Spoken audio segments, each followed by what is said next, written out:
ఎవరు కూడా ఎదిరించలేకపోయారు. దాని సమయంలో ఎందుకంటే ఈ మాటలు నేను చెప్తుంది, మనం ఒకసారి కొన్ని పరిస్థితులు బట్టి బలహీనులుగానే కనపడతాం. ఎలాగో బలహీనులుగా కనపడతాం. దావీదు ఫ్యామిలీలో ఆయన చివరి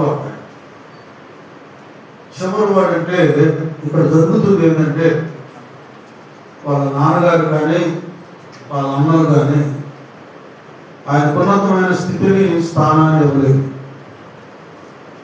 దావీదు కుమారుల్లో 3 పెద్దాళ్ళు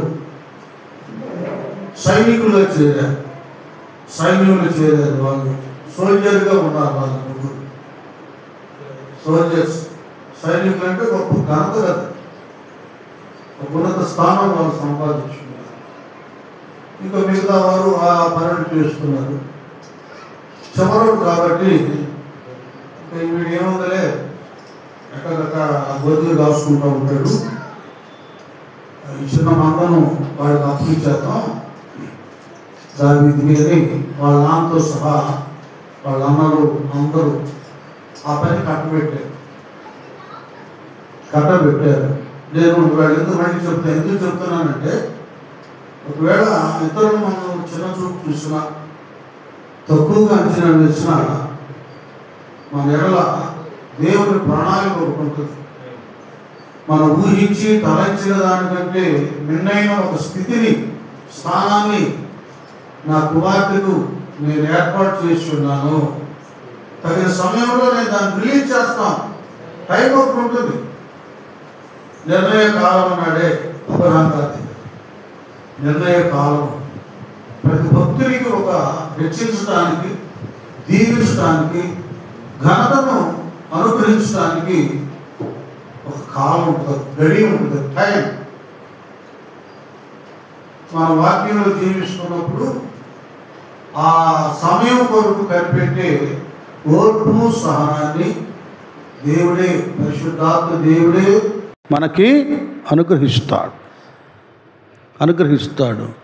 ఏదో నాన్న అందరినేమో సైనికులుగా పంపించావు, అడ్డు పంపించావు అన్నయ్య వాళ్ళని. నేను దేంట్లో తక్కువ? మంచి పర్సనాలిటీ దావీదు, మంచి పర్సనాలిటీ, చక్కటాడు. అయినా కూడా చిన్న చూపు. కుటుంబ వ్యవస్థలో కూడా ఒక్కోసారి ఇలాంటి తక్కువ అంచనా వేసేవాళ్ళు లేకపోలేదు. అది ఇక్కడ సర్లే, ఇక్కడ ఊరకుండా ఏం చేస్తారా, మన గొర్రెలు ఉండేగా పో మేపు అన్నారు. అది మేపుకుంటున్నాడు. ఏదో తీసేసి చివరిది పడేసేట్లే కొసురులాగా అనుకోలేదు. మన ఉద్యోగాలు కూడా అంతే మనం చేయాలి. ఒకవేళ ఇప్పుడు అది అల్పంగా స్వల్పంగా ఉన్నా, మన కొలీగ్స్ మనతో పాటు వచ్చిన వాళ్ళు ఒక మెట్టు ఎక్కినా కూడా అంతకంటే 4 మెట్లు ఎక్కించే సాధ్యం అది దేవుని వలన అవుతుంది. హల్లెలూయా. దేవునికి అసాధ్యమైనది ఏది కూడా లేదు. ఆయనకి సమస్తము సాధ్యం. అది గుర్తుపెట్టుకోవాలి. దేవుని పిల్లలుగా మనం ఏం లేదులే, ఏం జరగదులే అన్నట్లు కాదు, జరుగుతుంది. జరగకుండా ఆశీర్వాదపు అడుగులు వేయించకుండా, అభివృద్ధి కలగకుండా, శూన్యస్థితిలో దిగజారిపోయే స్థితిలో ఉండేది కాదు దేవునిలో ఉన్న బ్రతుకు. దేవునిలో ఉన్న బ్రతుకు అలాంటిది కాదు, చాలా ఉన్నతమైంది. ఏ గడిలో ఏ రీతిగా దేవుడు అద్భుతం చేస్తాడో తెలియదు. మనమందరం ఎట్లుండాలంటే దేవుని సన్నిధానంలో, వినండి నాన్న, ఇక్కడ బెతస్దా కోనేటి దగ్గర 1 కాదు 2 కాదు 38 సంవత్సరాల నుండి ఆ దోత వచ్చి నీళ్లు కదిలిస్తారు, నేను వెళ్ళి అందులో దిగేస్తాను, స్వస్థత పొందుకుంటాను అది అని ఉన్నాడు. ఇక్కడ వినాలి, వాస్తవంగా అతనే చెప్పాడు యేసయ్య వచ్చినప్పుడు. మరి దోత వచ్చి నీళ్లు కదిలిస్తున్నారు, బంధువులు మిత్రులు వచ్చి చక్కగా నడవలేని వాళ్ళని కూడా నాకులాగా కదలలేని వారిని, మెదలలేని వారిని, ఆ దూత తీసుకువెళ్ళి ఆ మనుషులు తీసుకెళ్ళి ఆ నీళ్ళలో వేస్తున్నారు, గోనెట్లో ముంచుతున్నారు. వాడు బాగా వెళ్ళిపోతున్నాడు. నాకేమో నేను కదలలేను, మెదలలేను, నాకు ఎవరు లేరు, నా బంధువులు మిత్రులు వీడిని పాపం జాలిపడి వీడికి ఏదైనా హెల్ప్ చేద్దామని వచ్చిన వాళ్ళు ఎవరు లేరు, కాబట్టి ఎవరు నాకు సహాయం చేయట్లేదు అన్నారు. ఇక్కడ విషయం ఏంటంటే దేన్ని యేసయ్య గమనించాడంటే ఈ కోనేటి దగ్గర దూతనే, దేవుణ్ణి కాదు, దూతనే నమ్ముకొని ఇన్ని సంవత్సరాలు ఉన్నాడు. నిజదేవుణ్ణి స్వస్థపరచు వానిని ఎరిగితే వీడు ఇంకెంత సాక్షిగా ఉంటాడు. అది అని వాడేం పిలవలా యేసయ్యని, యేసయ్యే వచ్చాడు. అర్థమవుతుందా? ఇది నాన్న దేవుని మందిరానికి వచ్చిన మీరెవ్వరు డిస్టర్బ్ అవ్వద్దు, నాకేం జరగదులే అనుకోవద్దు, జరిగిద్ది.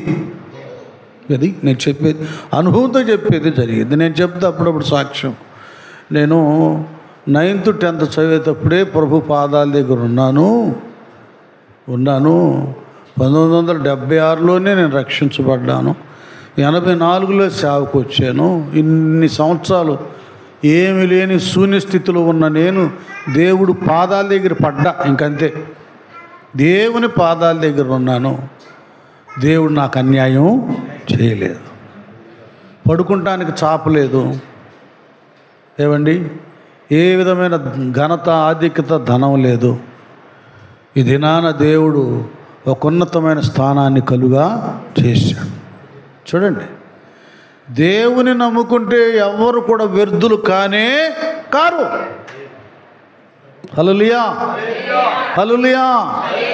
మోడుబారిన జీవితాలను చిగురింపచేయగలవు నీవు. మోడుబారిన జీవితాలను చిగురింపచేయగలవు నీవు. మారానుభవం మధురముగా మార్చగలవు నీవు.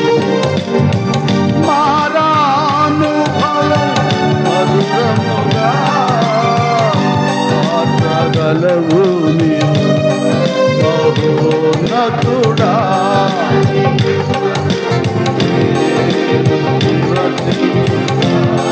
నా జీవిత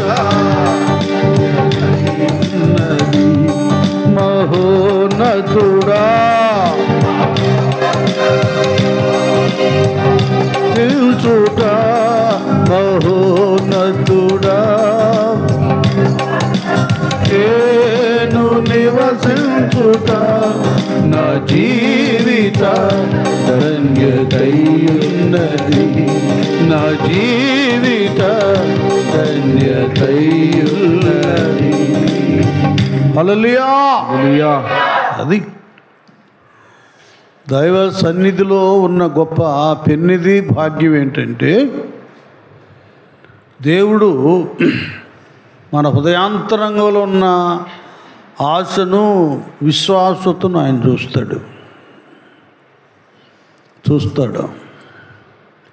ఇప్పుడు మనం ఆయన పిల్లలంగా దాన్ని డెవలప్ చేసుకోవాలి.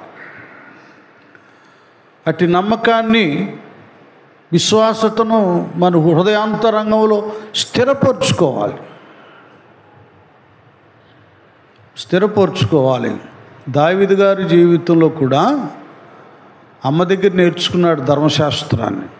చక్కగా ఒళ్ళో కూర్చోబెట్టుకుని పిల్లలందరితో పాటు ఈయన కూడా చెప్పింది ధర్మశాస్త్రాన్ని. ఆ ధర్మశాస్త్రంలో దేవుళ్ళో భయభక్తులు కలిగిన వారు ఎంత గొప్ప ధన్యత పొందుకున్నారో, ఎంత ఘనులైపోయారో, ఎలాంటి వీర శూర కార్యాలను చేశారో ఇవన్నీ చెప్తూ ఉండేది. దేవుని ధర్మశాస్త్రాన్ని, భక్తుల చరిత్రను కథలుగా చెప్పేదన్నమాట. చిన్నప్పుడు చందమామ బాలమిత్ర కథలు ఉండేవి, భలే ఇంట్రెస్ట్గా ఉండేవి. అర్థమైపోయాయి. అప్పుడు అది పావలో ఎంతో ఉండేది పుస్తకం, ₹1 మేము చిన్నప్పుడు. కథలు బాగా ఉండేవి.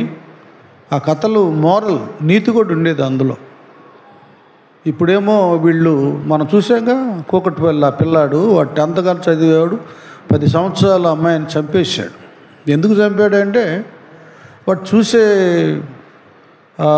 యూట్యూబ్లో క్రిమినల్ కదా అవి చూస్తాడు.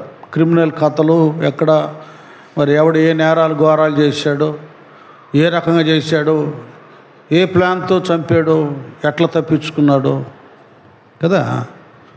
మంచి అయితే అది నాటబట్టమే కష్టం, మంచి అనేది. చెడైతే అతి సులువుగా వ్యాపించి పోద్ది. అందుకే దేవుడు నిజంగా అంత గొప్పది బైబిల్ దేవుడు మనకు భలే గొప్పది ఇచ్చాడు కదా. ఏమంటాడు? బాలుడు నడవలసిన త్రోవన వానికి నేర్పుము, వాడు పెద్దవాడైనప్పుడు దాని నుండి తొలగి పోడు. వాడు చక్కగా ఏదో ఒకటి, ఏ గుడికో ఏ చర్చికో ఎక్కడికి వెళితే వాడు భక్తి నేర్చుకునేవాడు, ఏదో ఒక రూపేణా భక్తి నేర్చుకునేవాడు. ఆ ఫ్యామిలీ బ్యాక్గ్రౌండ్ ఏంటంటే వాళ్ళ నాన్న డ్రింకర్ అంట. అక్కడ మనం వార్తలు వింటున్నాం.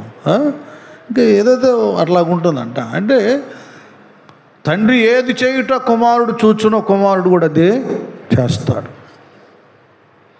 ఎందుకు వాడు ఏంటది 14-15 సంవత్సరాలు ఏంటి, చంపటం ఏంటి, కత్తి ఏంటి, దాన్ని పట్టుకుంటాం ఏంటి? భయపడతారు పిల్లలు. కత్తి చూసమ్మో తెగిద్దేనమ్మా, తెగుతుందేమో, కోసుకుంటుందేమో భయపడతారు. కత్తి చూసి భయపడాలి. కత్తి పట్టుకుంటామంటే ఇంక వాడు చంపడానికి ప్రయత్నిస్తున్నాడు అర్థం.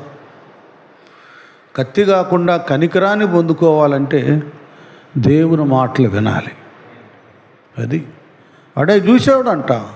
ఎందుకు అందరికి ఇచ్చేస్తున్నారుగా మొబైల్స్, అందులో చూసుకునేవాడు ఎట్ట కొట్టాలో, ఎట్ట చంపాలో, ఎట్ట వెళ్ళాలో, ఎట్ట గోడలు దూకాలో, చివరికి హంతకుడైపోయాడు. ఇప్పుడు మాత్రం అందుకే ఎందుకు మరి ప్రభువారు ప్రవచనం లాగా అన్నాడు, సిలువ మోస్తున్నప్పుడు స్త్రీలు వచ్చి ఏడుస్తుంటే నా కోసం వద్దులేమ్మా, మీకోసం మీ పిల్లల కోసం ఏడవండి. ఎందుకంటే ఒక రోజులు రాబోతున్న దినాలు, అప్పుడు కనని గర్భం ధన్యకరం, కనని గర్భం పాలివ్వని స్తనములు ధన్యకరం. ఎందుకంటే పిల్లల్ని కంటారు కానీ వాళ్ళని సరిగా పెంచరు. వాళ్ళని హంతకులను, నేరాలు ఘోరాలు చేసే వాళ్ళను వదిలేస్తారు. ఇదివరకేమో కదా మా స్లోగన్ అప్పుడు, నేటి బాలురే రేపటి పౌరులు. పౌరుల్లో కొంతమంది సైనికులు కదా, దేశభక్తులు, దేశానికి మేలు చేసే వాళ్ళని. అదొక ఆనందం ఉండేది ఆ రోజుల్లో. మరి ఆ జెండా వందనానికి వెళ్ళినప్పుడు ఆగస్టు 15 ఆ సందడే వేరు, ఆ ఆనందమే వేరు. అప్పుడేమో దేశాన్నే చూపించేవాళ్ళు, దేశభక్తుల్నే చూపించేవాళ్ళు. మన స్వతంత్రం కొరకు ఈయన త్యాగం చేశాడు, ఈయన త్యాగం చేశాడు. ఇప్పుడేమో మతాలను, కులాలను చూపిస్తున్నారు. ఇండిపెండెన్స్ డే రోజు కూడా, స్వతంత్ర దినోత్సవ సందర్భంలో కూడా కుల మతాలే చూపిస్తున్నారు. మతం వేరు, దేశం వేరు. దేశంలో అన్ని రకాల కులాలు, మతాల వాళ్ళు ఉంటారు. ఒక తల్లి గర్భమున రకరకాల మనస్తత్వాలు కలిగిన పిల్లలు ఎలాగుంటారో కదా. ఒకడేమో నేను డాక్టర్ కావాలంటాడు, లేదు నేను 10 మందికి అన్నం పెట్టాలి, నేను రైతును కావాలంటాడు. రైతును కావాలంటాడు, రైతు ఉంటేనే మీరు బతికే చస్తారు అని. ఒకడేమో నేను దేశాన్ని కాపాడాలి, సైనికుడిని కావాలంటాడు కదా. ఇలాగుంటుంది. ఒక తల్లి గర్భంలో పుట్టిన వారు, మరి దేశంలోనూ ఈ తల్లి గర్భంలో ఉన్నవారు, భారతదేశము నా మాతృభూమి, భారతీయులందరూ నా సహోదరులు. ఇక్కడ స్వామి వివేకానంద అంట, అది ఒక అద్భుతం. అమెరికా చికాగోకి వెళ్ళినప్పుడు అక్కడ ప్రసంగం. ఆ ప్రసంగంలో my dear brothers and sisters అన్నారంట. నా ప్రియ సహోదరి సహోదరులు. అసలు ఆ మాట అంతకుముందు ఉపయోగించేదేదంట ప్రసంగాల్లో, సభలో. వాస్తవంగా మన పాస్టర్ గారు వాళ్ళు ప్రియమైన సోదరి సహోదరులారా, ప్రియబిడ్డలారా అని ఎత్తారు కదా. చూడండి ఎంత ఆత్మీయంగా ఉందో వివేకానంద గారి యొక్క ఆ ప్రసంగం. స్టార్టింగ్ అద్భుతంగా చప్పట్లు కొట్టి బెత్తరపోయారంట అమెరికన్స్.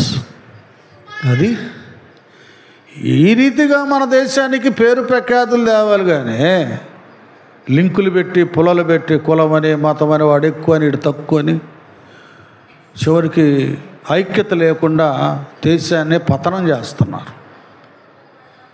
ఆ ఏడుపేదో చిన్నపిల్లల్ని కాపాడటానికి ఆడవనండి. వాడంతా వాడు వయసు అంతా వాడు కత్తి పట్టుకుంటం ఏంటి, పొడవటం ఏంటి, చంపటం ఏంటి, చంపి కూడా ధైర్యంగా ఉండటం ఏంటి? ఎంత నీచమైన పరిస్థితి చూడండి. ఇలాగుంటే దావీదు గారు వీరుడే, శూరుడే, బాల్యం నుండి గట్టుడే. తల్లి ఆయనకి భక్తిని నేర్పించి ఆ భక్తి కథల్లో దైవశక్తి చేత ఎవరెవరు ఎలాంటి వీరకార్యాలు శూరకార్యాలు చేశారో వివరించి చెప్పారు. నేను మీకు చాలా పర్యాయాలు చెప్పాను.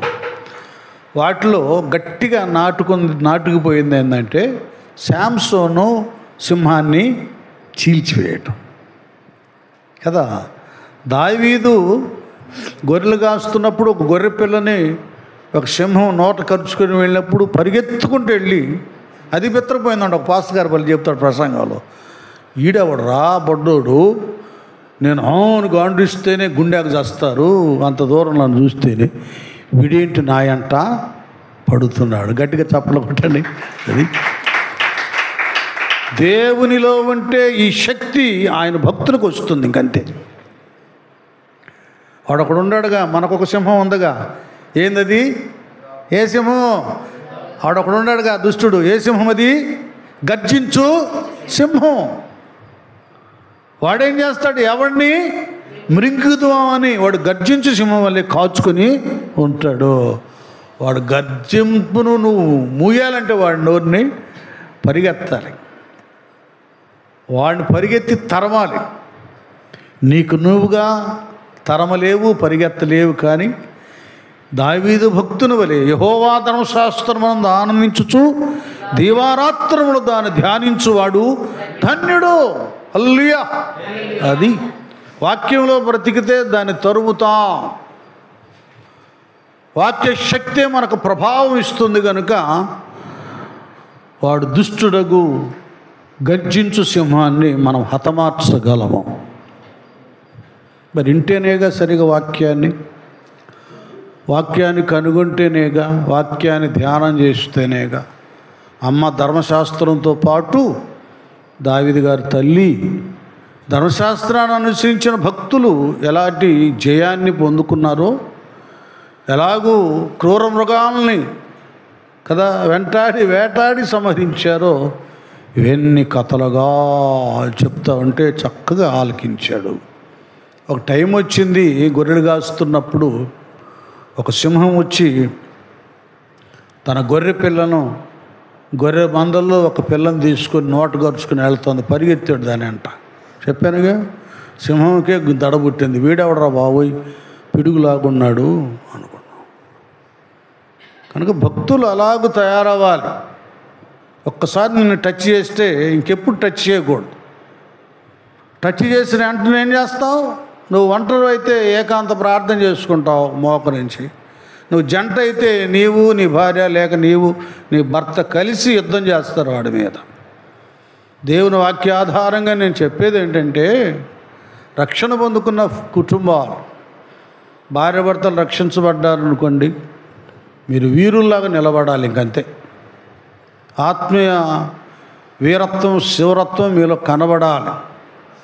వాడు మీ దగ్గరికి రావాలంటే భయపడాలి. మన తన్నులు తిన్నాం చాలదా, వాడు జోలికి మనకెందుకులే అంటే వాడు యేసు రక్తమే జయం అంటారు. జయం వాళ్ళ సొంతం అయిపోయిందయా, మన వల్ల గదిలో పదాన్ని వెళ్ళిపోతాయి సర్దుకొని. అదే ఫ్యామిలీ అంతా రక్షించబడ్డారంటే ధూపం వేసి పడాలి అందరు ఒక్కసారి కదా. తల్లి తండ్రులు పిల్లలు మోకరించి అయ్యా యేసయ్యా స్తోత్రమయ్యా స్తోత్రమయ్యా అని చేసేయాలి ప్రార్థన. అప్పుడే ఏం జరుగుతుందంటే యోబుకును తనకు కలిగిన సమస్తం చుట్టూ దేవుడు ఎలా కంచి వేశాడో, దూతల్ని కంచిగా వలయంగా ఉంచాడో, అలాగూ నీకు, నీ బిడ్డలకు, నీ భార్యకు లేక భర్తకు, నీ సమస్తానికి దేవుడు చుట్టూ తన దూతల్ని కావలి ఉంచుతారు. ఏ అపాయము ఆ గుడారము సమీపించనీయక, ఏ అపాయము సమీపించనీయక, మార్గములన్నిటిలో నీవే ఆశ్రయమైనందున నా మార్గము ఇటిలో నీవే నా ఆశ్రయమైనందున కృపామయుడా, నీలో నా కృపామయుడా, నీలో నా నివసింపచేసి నందునా ఇదిగో నా స్తుతుల సింహాసనం, నీలో నివసింపచేసి నందునా ఇదిగో నా సింహాసనం కృపామయుడా. హల్లెలూయా. అది ఇలాంటి ప్రభావం ఉంటుంది. అయితే మనం చేసే పొరపాటు ఏంటంటే, ఎవరైనా మనల్ని బలహీనపరిచినప్పుడు, తోలనాడినప్పుడు, త్రోసివేసినప్పుడు, లేక కొన్ని సమస్యలు, ఇబ్బందులు మనకు కలుగుతూ ఉన్నప్పుడు, ఒక వ్యాధో ఒక బాధో కలుగుతున్నప్పుడు ఈ వ్యాధి వైపే చూస్తాం, ఈ సమస్యల వైపే చూస్తాం, ఈ ఇబ్బంది వైపే చూస్తాం, ఈ ఆర్థిక సమస్య వైపు గురించి చూస్తాం. దాన్ని 24 గంటలు ఆలోచిస్తాం. తగ్గిద్దో తగ్గదో ఈ బలహీనత, ఈ అప్పు తీరిద్దో తీరదో, ఇది సరైద్దో కాదో అని సరిచేసే దేవుని ఆశ్రయించి కూడా లైన్లోకి వచ్చాను టికెట్ తీసుకుంటానికి, ఇంకా ముందుకు జరగకుండా నిలబడితే అట్ట నేను కూడా ముందుకు వెళ్ళిపోతాడు. నువ్వు తీసుకోవాల్సిన టికెట్ ఆయన తీసేసుకుంటాడు. అర్థమవుతుందా? నువ్వు వెళ్ళాలి, ముందుకు లైన్లో వెళ్ళిపోవాలి. విందు కూర్చున్నప్పుడు, భోజనాలు కూర్చున్నప్పుడు అందరికి వరుసగా లడ్డు వేస్తూ ఉంటారు. స్వీట్ అంటే స్వీట్, హాట్ అయితే హాట్. తనకి నువ్వు వచ్చే 10 మంది తర్వాత ఉన్నావు అనుకోండి, రాదు అనుకుంటే ఎట్లా? పక్కన వేసినాడికి నీకు వేయకపోతే అందరూ ఏమనుకుంటారు, ఏ బుద్ధి ఉందా లేదా, నీకు పక్షపాతం ఏంటి, అరవరా? కనుక దేవుని సన్నిధి లిస్టులో, బ్లెస్సింగ్ లిస్టులో నీవు ఉన్నావు. ఇంకా దేని గురించి నువ్వు ఆలోచిస్తే అట్లా, నీ రోగాన్ని గురించి ఆలోచించి కునిగిపోతే అట్లా. కునిగిపోవడం కాదు కావలసింది, మన వ్యాధుల్లో బాధల్లో ఉన్నప్పుడు స్వస్థపరుచు యెహోవాను నేనే. అది ఇది కావాలి. నా దేవుడు ఉన్నాడు. 53వ అధ్యాయం యెషయా గ్రంథంలో అది జ్ఞాపకం రావాలి. ఆయన పొందిన దెబ్బల వలన మనకు స్వస్థత కలుగుచున్నది. ఆల్రెడీ నీ కొరకు మెడిసిన్ ఉంచాడు ఆయన. ముందే ఔషధం, మందులన్నీ నీ కొరకు సిద్ధపరిచి అక్కడ పెట్టేశాడు ఆయన. మొత్తం అక్కడ పెట్టేశాడు. ఆయన బిడ్డవు కదా, నువ్వే నీ పిల్లల కోసం వాళ్ళ ఫ్యూచర్ ప్లాన్ ఒకటి వేస్తావు, భవిష్యత్ ప్రణాళిక. అమ్మాయి డాక్టర్ కావాలి, అబ్బాయి ఫలానా కావాలి, వాడి కొరకు ఇది దాచిపెట్టాలి ఎంత అమౌంట్, అమ్మాయి కొరకు రేపు పెళ్లి చేస్తేట కట్నాలు ఎవరిని అడుక్కుంటాం మనం? వాడు ఇస్తాడు ఎవడో, ఎంత బంధువు అయినా దాచుతాం. అరే నీకే నీ బిడ్డల విషయం ఇంత భద్రత బాధ్యత ఉంటే నిన్ను తన రక్తం చేత స్వరక్తం ఇచ్చి సంపాదించిన సంఘం తన రక్తంతో నిన్ను కన్నాడు ఆయన. మరి ఆయనకి ఎంత బాధ్యత ఉండాలి? అందుకే అప్పుడు యేసయ్య స్వయంగా ఆయన ఒక మాట అన్నారు. ఏనాయనా, మీరు మీ పిల్లలు రొట్టె అడిగితే రాత్రినిస్తారా? నాన్న నాకు ఫిష్ కర్రీ కావాలంటే చేపను అడిగితే పాములు ఇస్తారు. అరే బాబు, మీ పిల్లల ఎడలే మీరు ఇంత ప్రేమ కదా, ప్రేమ కలిగి ఉన్నారు. మీ పిల్లలకి మంచి వాటిని ఇస్తారు కానీ చెడ్డ ఈవులను ఇవ్వరు.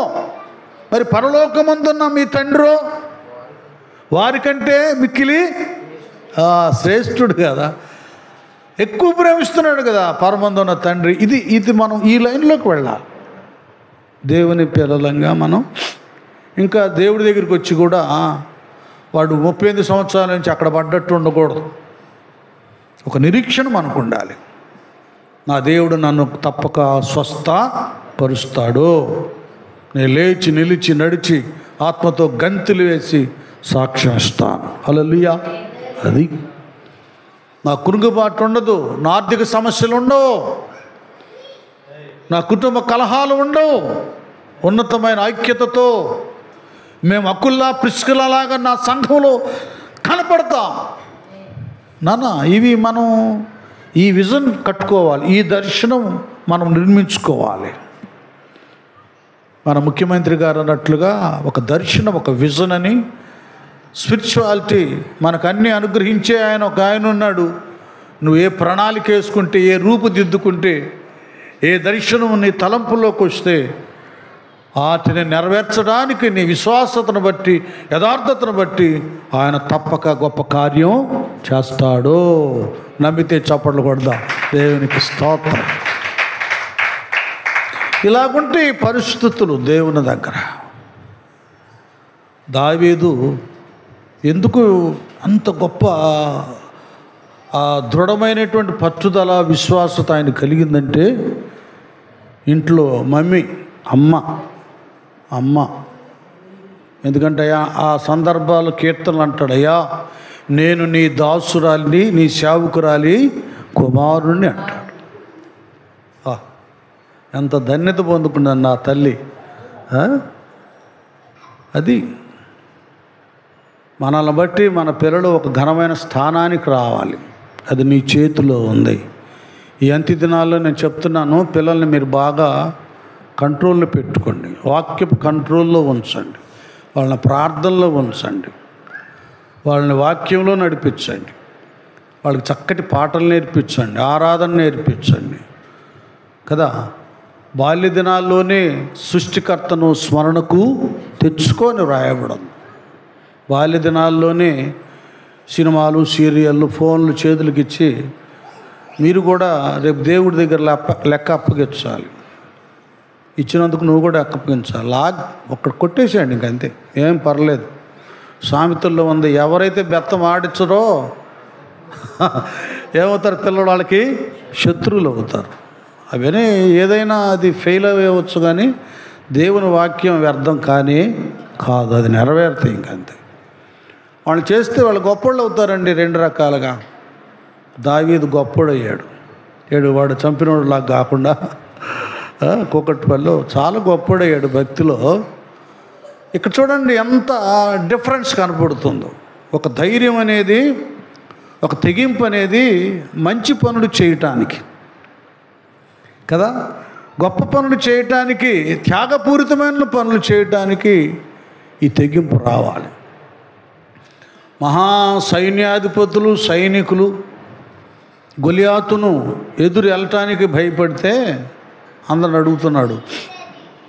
వాళ్ళ అన్నయ్య వాళ్ళకి భోజనం తీసుకెళ్తూ వాళ్ళని అడుగుతున్నాడు, ఏంటంట, ఒకవేళ వాడిని చంపితే రాజుగారు ఏమిస్తాడంట బహుమానం? ఏమిస్తాడంటరా? ఇదిగో ఎట్లాగా తన సొంత వారిగా చేస్తారు ఆ ఫ్యామిలీని, రాజు కుటుంబముగా. రెండోది కుమార్తెనిచ్చి పెళ్ళి చేస్తారంట అని ఇవన్నీ తెలుసుకున్నాడు.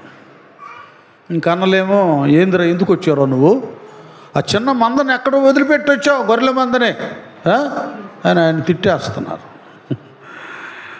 ఆయనకు ఉన్నటువంటి లక్ష్యం, ధ్యేయం, గురి, పట్టుదల వాళ్ళకి తెలీదు. నేను మీతో చెప్పేది ఏంటంటే మనం అట్లా ఉండాలి.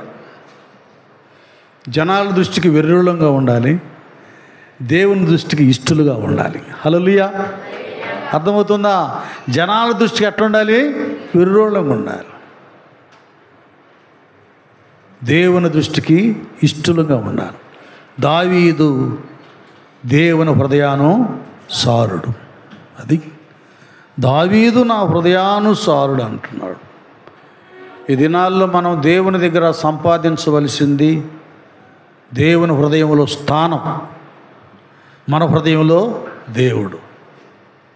ఇది మనం సంపాదించుకోవాలన్నా ఇది ఎట్టండి అని మీరు అనుకుంటున్నారా?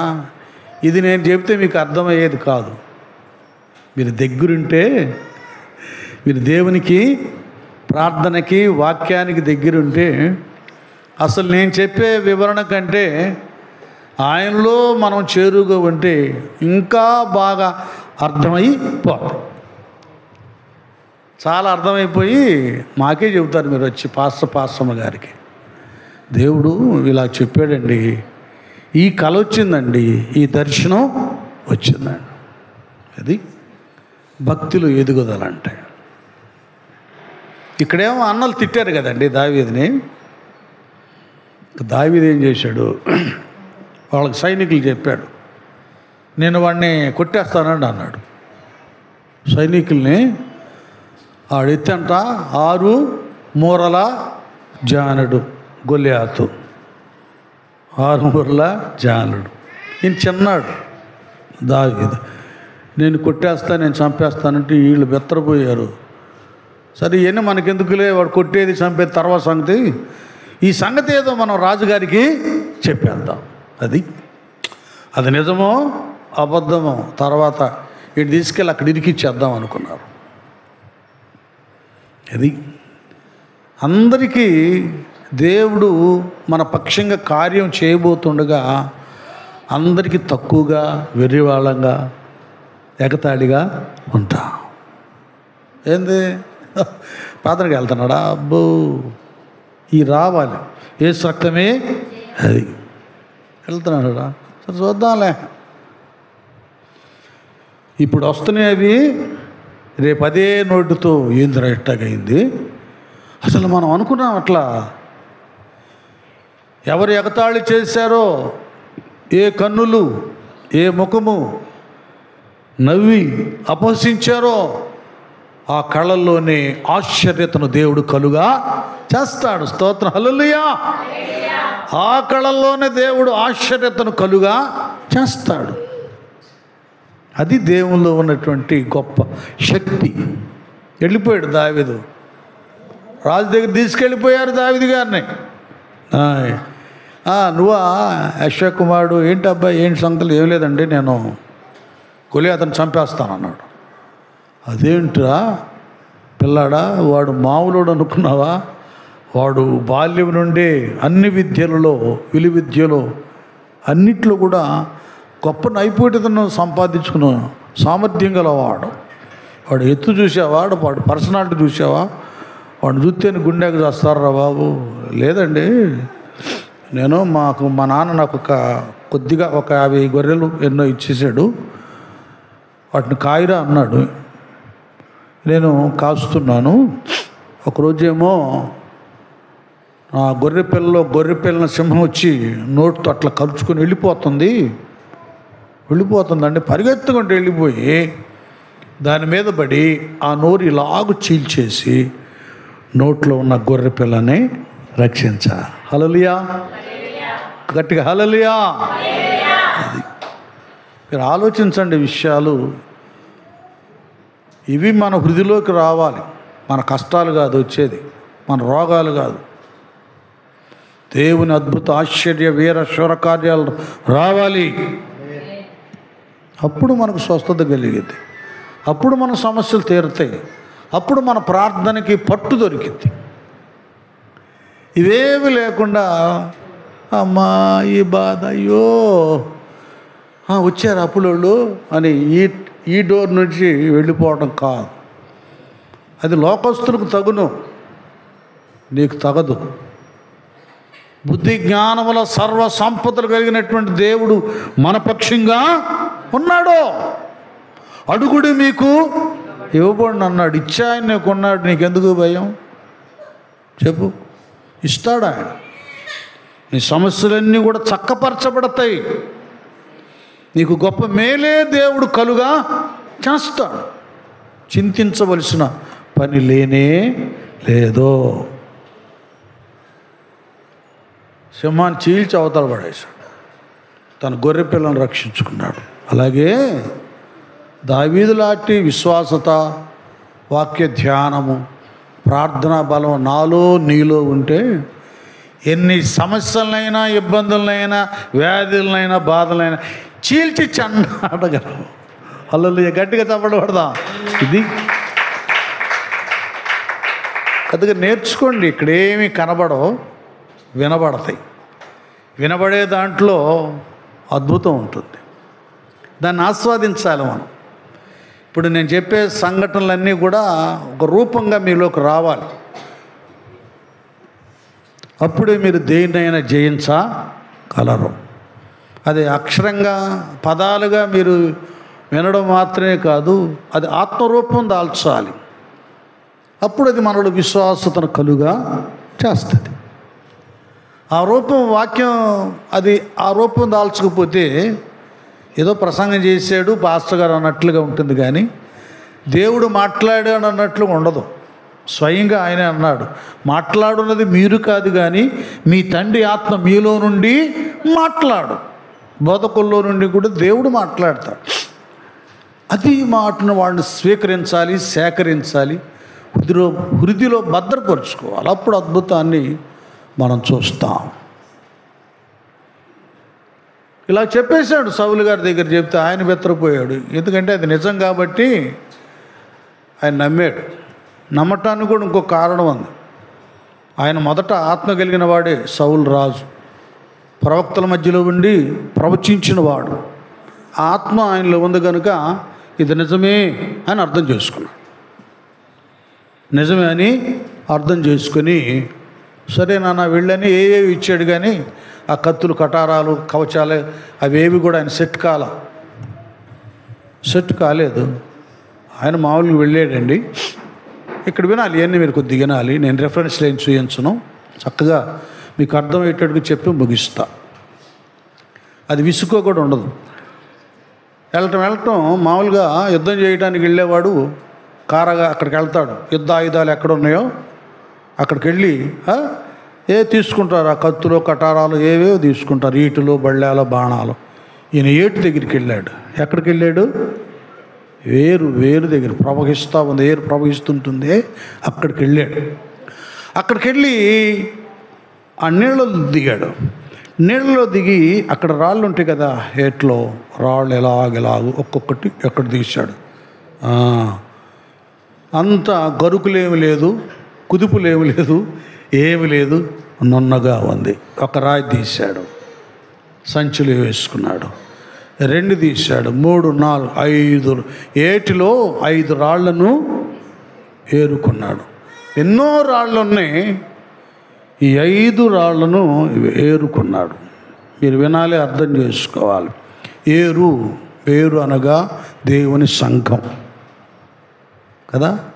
అతడు నీటి కాలవల ఎవరన్నా నాటబడి అని ఉంటుంది.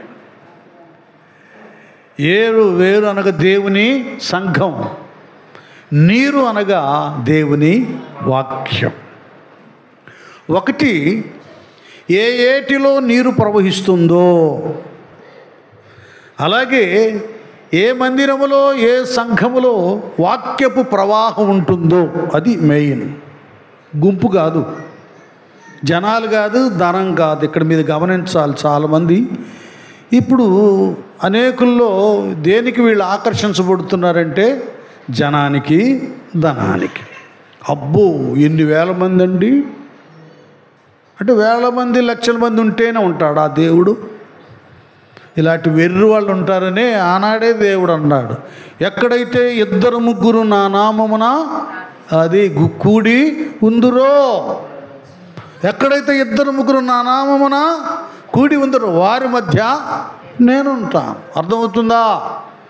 సరైన మంచి మనస్సు, విధేయత, దైవ సన్నిధి ఎడల ఆసక్తి కలిగినటువంటి వారు 2-3 చాలండి, అక్కడ దేవుడు ఉంటాడు. ఇప్పుడు చెత్త చెదారం, గడ్డి గాదం, ట్రాక్టర్ల నిండా, లారీల నిండా ఎంత వెళ్తే దానికి విలువ ఏముంటుంది? ఒక చిన్న గోల్డ్ కాయని చిన్నది ఉంటే చాలు, దానికి లక్షల విలువ ఉంటుంది. ఇప్పుడు జనాలు కోరుకుంటుంది ఏంటంటే జనం ధనం. అది కాదు కావాల్సింది. అది చిన్న సన్నిధైనా ఎక్కడ ఏ ఏటిలో ఏ మందిరములో దేవుని వాక్యం ప్రవాహం ఉంటుందో, ఇక్కడ నీళ్ళైనా అలాగ స్ట్రాక్ అయిపోయే నీళ్ళు కాదు, ప్రవాహం ఏరు ప్రవహిస్తుంది. నన్ను అర్థం చేసుకోవాలి విషయాలు. ప్రవహించే దేవుని వాక్యం కావాలి. దీని ద్వారా ప్రవహిస్తుంటే, ఏటిలో నీరు ప్రవహిస్తూ ఉంటే ఈ ప్రవాహానికి, రాపిడికి కదా కుదుపులుగా అలాగ ఇలాగ గరుక్కుండా రాళ్ళు ఏమైపోయినాయి? నున్నగా తేలిపోయాయి, నునుపు రాళ్ళు అయిపోయాయి. గరుగ్గా ఉన్నాయి, ఏమైనాయి నానా? నునుపైనాయి. అది సరైన వాక్యం ఎక్కడుంటుందో అక్కడ హృదయాలు మెత్తనైపోతాయి, నునుపైపోతాయి. ఏ గరుకు కోపమనే గరుకు కనబడదు, అసూయనే కదా గరుకు కనబడదు, నున్నైపోతాం. వాక్యం చేత ఇలాగ మన హృదయాలు మెత్తని చేయబడాలి. ఒకప్పుడు భయంకరంగా ఉన్నాం, దేవుని దగ్గరకు వచ్చిన తర్వాత సాధువులమైపోవాలి కదా, సాత్వికులమైపోవాలి. సాధువైనట్టు మృదువైనట్టు అని రాయబడి ఉంది. అలాంటి మృదత్వం మనకు రావాలి. అంటే ప్రభువారు అన్నాడు, నేను సాత్వికుడను, దీన మనసు గలవాడను, మీ మీద నా కాడినెత్తుకొని నా యొద్ద నేర్చుకోండి. అది మృదువైపోవాలి మనం. దావీదు ఎలాగూ నునుపు ఉన్నటువంటి రాళ్ళనే తీసుకున్నాడో, దేవుడు కూడా తన సంఘములో, తన సన్నిధిలో, తన ప్రభావములో సాత్వికత, దీన మనస్సు, అలాంటి ఆ నునుపు ఎవరిలో ఉంటుందో దేవుడు వాళ్ళనే ఎన్నిక చేస్తాడు. గట్టిగా చప్పట్లు కొట్టండి. అక్కడ ఏమంటాడు?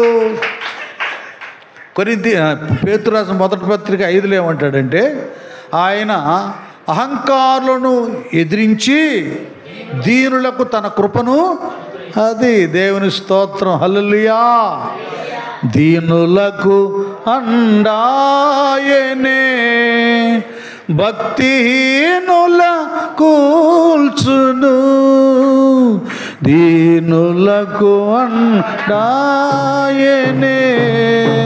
భక్తిహీనుల కూల్చును, సితారాతో దేవుని లతోకి పిల్చుడి, సితారాతో దేవుని స్తుతులతో కీర్తించుడి, దేవునికి స్తోత్రము.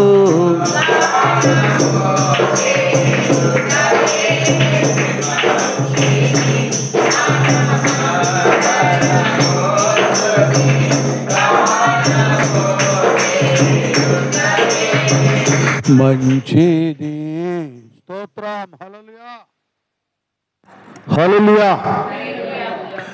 కనుక ఇక దావీదు అవి తీసుకొని వెళ్ళాడంటే, ఏ కత్తో ఈటో ఏ బరిసో తీసుకొని వెళ్ళొచ్చు కదా. దేవుని దగ్గర కూడా అంతే. అహంకారులను, గర్విష్ఠులను, డాంబికులను, వేషధారులను ఆయన దృష్టి ఉంచడం. ఎవరు నున్నగా తేలుంటారో వాళ్ళనే తన సన్నిధి అనే సంచిలో భద్రపరుచుకుంటాడు, వాళ్ళనే ఉపయోగించుకుంటాడు ఆయన. సేవలో కానీ ఏదైనా. వెళ్ళిపోయాడు దావీదు, తీసుకొని ఒక కర్ర తీసుకొని వెళ్ళాడు. వెళ్ళి గొలియాతు ఎదుట ఇటు వస్తుంటే ఎవడు నా దగ్గరికి వస్తానన్నాడంటే ఎవడని చూస్తున్నాడు. దావీదుని చూసి పక్కుమంటూ నవ్వాడు.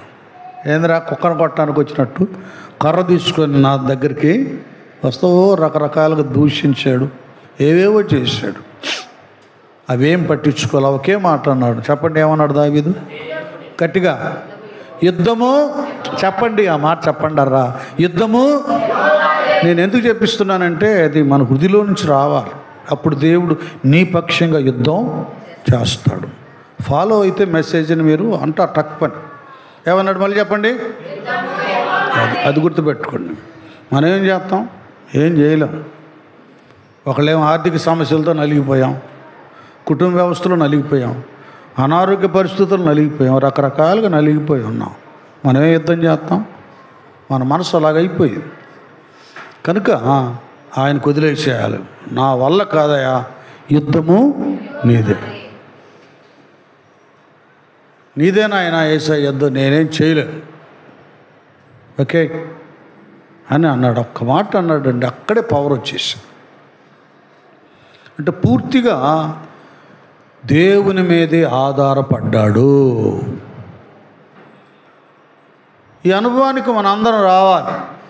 నా వల్ల ఏం కాదు, ఆయన ఇస్తాడులే, నేను ఇచ్చా తప్పు కాదు ఇక్కడ కదా. అక్కడ స్పెషలిస్ట్లే, ఆ డాక్టర్ దగ్గరికి వెళ్తే బాగైద్దంట కాదు. అది స్పెషలిస్ట్నే పుట్టించిన ఆయన. ఈయన ఏమండి, ధనవంతులనే ధనవంతుడిగా చేసిన ఆయన యేసయ్య. ఆయన దగ్గర అన్నీ ఉన్నాయి.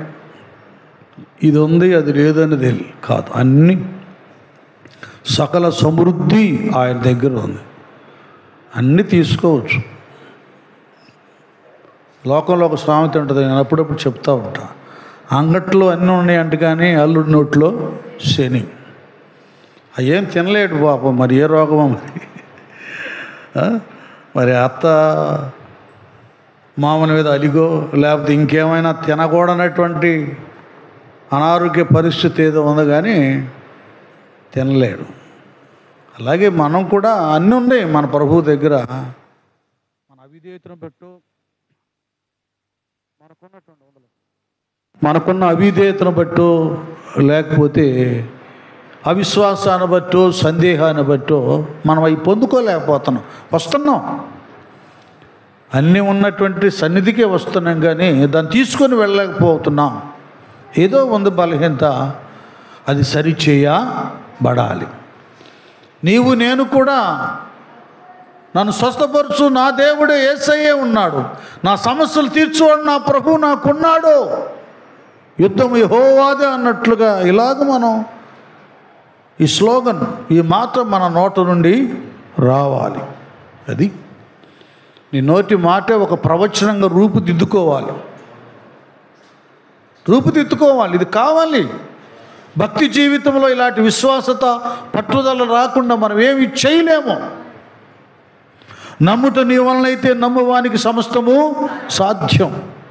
ఇవంతా నువ్వు రూపుదిద్దుకోవాలి, వెళ్ళిపోవాలి. ఎలాగ రెడీ అయ్యి వెళ్ళిపోయాడో దావీదు శత్రువు ఎదుటికి, మనం రెడీ అయ్యి వెళ్ళిపోవాలరా, చూసుకుందాం. నాలో ఉన్న దేవుడు ఎంత గొప్పాడో, ఆయన ఎలాగూ ఆ వార్ స్టార్ట్ చేస్తాడో చూడు అని వదిలేసేయాలి. మాటకే వాడు వణిగిపోతాడు. ఇక చూస్తున్నాడు, నవ్వుతున్నాడు గొలియాతు. చక్కగా ఆ సంచిలో చేయి పెట్టాడు, 5 రాళ్ళలో ఒక నున్నటి రాయి తీశాడు. ఈయన అన్నీ నున్నయాలండి. తీసేసి వడిశాలు తీశాడు, చక్కగా వడిశాలు రాయి పెట్టాడు. చూడండి, ఆ షూట్ కూడా ఎలాగ వెళ్ళిందో చూడండి. ఇది లక్ష్యం అంటే ఇది, గురి అంటే ఇది. అర్థమవుతుందా? ప్రతి విశ్వాసికి ఒక లక్ష్యం ఉండాలి. లక్ష్య ఛేదన సాధన, ఆ స్థితిని కలిగించేటటువంటి ఆ గురి అనేది ఒకటి ఉండాలి. గురి లేకుండా గుడ్డిగా వెళ్ళిపోతున్నారు కొంతమంది భక్తులు. గురి లేదు. ఎప్పుడో క్రియేట్ చేసుకున్నాడు దావీదు. ఆడితో ఇంత కర్రలు ఖడ్గాలు కత్తులు ఈటెలు బరిసులు బాణాలు గీణాలు ఎందుకులే, అసలు మనిషి ఎక్కడ కొడితే చస్తాడని. ఇదేమంటారు దీన్ని? నూదుడు. ఎక్కడ కొట్టాలి వాడిని. అది సైతానుగాడికి మనల్ని ఎట్టబొట్టుకోవాలో వాడికి తెలుసు, లోకంలో పడేయాలి. మనకి వాడిని ఎలాగ పడేయాలో అది మనం తెలుసుకోవాలి. అర్థమైందా? అలా వాడేమో మన్నాడి వాడికి తెలుసు, డబ్బు చూపిస్తే పడతారా, కీర్తి ప్రతిష్టలు పేరు ప్రఖ్యాతులు కదా, పొగిడితే పడతారా, అక్కడ చేస్తాడు, పడేస్తాడు. మనం ఏం చేయాలంటే వాడిని పడేయాలంటే ఏం చేయాలి? ఆ సూత్రాన్ని శిష్య బృందాన్ని చెప్పారు, కానీ వాళ్ళు ఫాలో అవ్వాల. మీరు శోధనలో పడకుండా నిమిత్తము మెలకువగా ఉండి ప్రార్థన చేయండి. నిద్రపోయారు, అయిపోయారు. అంత ప్రేయర్లో అతనికి ఒక ఆలోచన వచ్చేసింది. ఇవన్నీ గిద్దాలు ఎందుకులాగా నీటితో ఈ నునుపు రాయితోనే వడిసాలని పెట్టేసి సూటుగా టక్మంట నుదుటున కొట్టేయాలి. కంతే యమ స్పీడ్లో వెళ్ళాలి. వాడు కండలు తిరిగినోడు, బలాఢ్యుడు. వాడు తల మొదలుకొని అరికాల వరకు స్ట్రాంగ్గా ఉన్నాయి. ఎక్సర్సైజ్ బాడీ అది. ఏదో జాగింగ్ భోగి ఏదో అంటారు, అవి చేసినాడు బాగా. రాయిలా ఉంటుంది వాడి రాయినే పొడి చేసి పడేసింది ఒడిశాల్లో ఉన్న నున్నటి రాయి. అర్థమవుతుందా? అది ఎలాంటి సైతాను ప్రాకారాలైన అడ్డైనా ఈ నునుపు కలిగినట్టు నీ అనుభూతిని బట్టి, నీ సాత్వికతను బట్టి, నీ విజ్ఞాపనను బట్టి దుష్టుని యొక్క రాతి గోడలు కూలి పోతాయి. యేసు రక్తమే. ఇది ఇంత పవర్ ఉంటుందన్నమాట ప్రేయర్లో. దెబ్బకు పడ్డాడు వాడు, రాగు పడిపోయాడు బోర్ల. ఇక వెళ్ళిపోయి వాడు కత్తితోనే వాడు శిరస్సు ఛేదించి తీసుకొచ్చాడు. గట్టిగా చప్పట్లు కూడా. అది ఇప్పుడు మనదంతా మనం పోరాడునది ఎవరితో కాదు, శరీరాలతో కాదు. ఇప్పుడు మనం వాళ్ళతో వీళ్ళతో తగ్గులు కాదు కదా. మనం పోరాడినది ఎవరితో? దురాత్మల సమూహముతో. వీడితో మన పోరాటం. వీడే మనుషులను కదిలించి మన మీద రెచ్చగొడుతూ ఉంటాడు. వాళ్ళని సైలెంట్ చేయాలంటే ముందు వీడిని బంధించాలి. వీడిని బంధిస్తే వాళ్ళ నోర్లు ముయ్య పడతాయి, వాళ్ళ దృష్టి తొలగి పోద్దు. ఇక మన వైపు దృష్టి ఉంది, వాళ్ళతో ఎందుకులే, వాళ్ళు ఏదో ప్రార్థన చేసుకునేవాళ్ళు, అదో వాళ్ళు సోపాలు పడుతున్నారులే, మనకెందుకులే అమ్మా అని వెళ్ళిపోతారు. గొప్ప జయాన్ని కలుగు చేశాడు. సౌలు రాజుకి జయాన్ని కలుగు చేశాడు దావీదు. ఆ దెబ్బతో దేశం నిలబడిందండి. ఎంత గొప్పడు దావీదు. అలాంటి ఆయనకే మరలా భయంకరమైనటువంటి పోరాటం జరిగింది. ఏ వ్యక్తి అయితే మేలు పొందుకున్నాడు అదే సౌలు రాజు. ఈయన జనాలు పొగుడుతూ ఉంటే సౌలుకు 1000 కొలది, దావీదికి 10,000 కొలదని ఒక ఉన్నతమైన స్థితి, స్థానం ప్రజల నోట నానుతూ ఉన్నప్పుడు అది సహించలేకపోయాడు. ఆ రోజు నుండి విషచూపు చూడటం మొదలుపెట్టాడు సౌలు దావీదు మీద. అది నేను ఎందుకు ఈ విషయాలు చెబుతా ఉన్నా అంటే, ఒకవైపు నువ్వు అన్ని విధాలుగా దీవించబడతావు, ఘనతను పొందుకుంటుంటావు. నీ ఘనతలో నువ్వు స్థిరత్వంలో నిలిచి ఉండకుండా వాడిని నేను డిస్టర్బ్ చేయడానికి ఎవరు నీ ద్వారా మేళ్ళు ఉపకారాలు పొందుకున్నారో ఒక్కోసారి వారి ద్వారా కూడా కీడును కలుగ చేయవచ్చు. కీడును కలుగు చేయవచ్చు. అన్ని స్థితులను మనం జాగ్రత్తగా పరిశీలన చేసుకొని మన భక్తి జీవితాన్ని మనం కాపాడుకోవాలి. ఇక్కడ కొద్ది విషయాలు చెప్పి నేను ముగిస్తాను. ఇటువైపు దావీదుకి ఇన్ని శ్రమలు, నిందలు, అవమానాలు, మరణ భయం కలిగింది. మనకు కూడా చాలా వస్తాయి.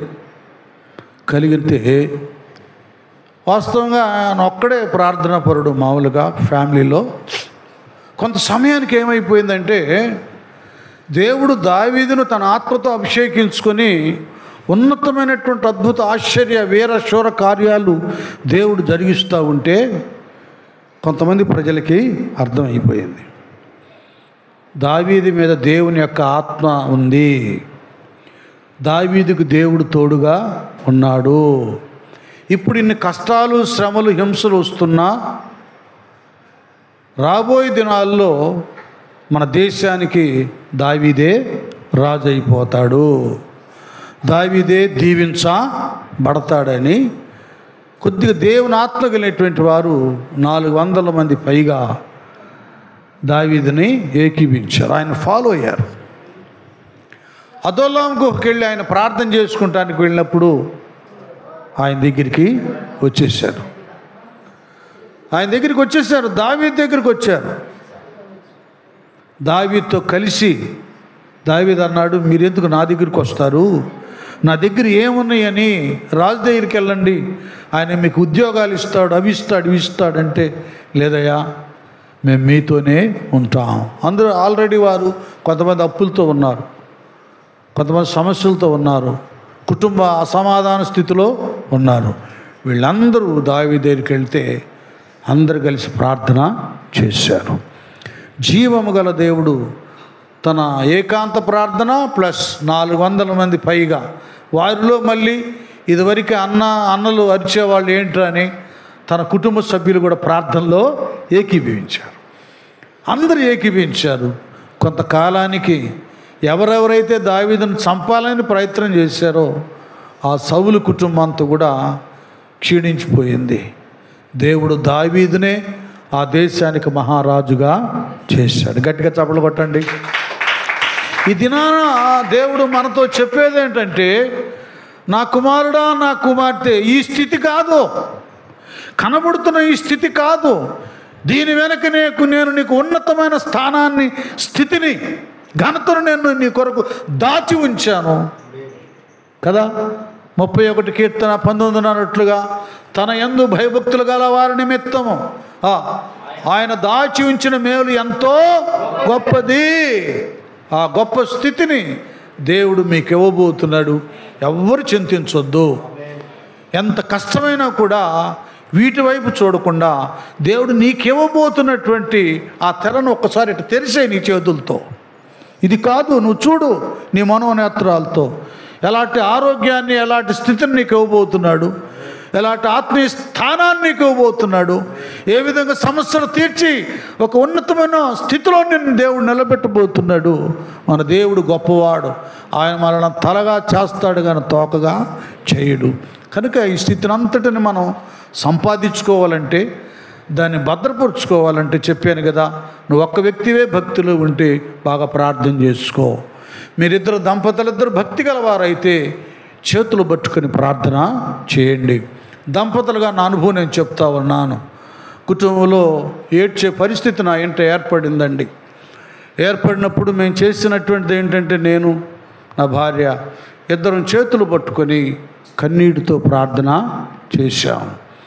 ఇది సరికాదు, ఇక ఈ స్థితి ఇంతే, దీన్ని ఎలాగ నిలబెట్టాలో అర్థం కాని పరిస్థితి అనేదాన్ని దేవుడు ఒక ఉన్నతమైన నిర్మాణాన్ని కలుగా చేశాడు. గట్టిగా చప్పుడు కూడా దేవుని స్తోత్రం చేశాడు. ఒక ఉన్నతమైన స్థానాన్ని ఇచ్చాడండి మా ప్రార్థన వలన. దేవుడు పక్షపాత వాళ్ళు పాస్టర్ గారని మా ప్రార్థన ఆలకిస్తాడా? మీ అందరి ప్రార్థన ఆలకిస్తాడు. పట్టుకోండి, భర్త బాగాలేదా చేతులు పట్టుకో, అయ్యా ఉన్నతమైన బలమైన చేతులుగా మా నువ్వు చేయాలని ప్రార్థన చేయి, దేవుడు నిలబెడతాడు. హల్లెలూయా.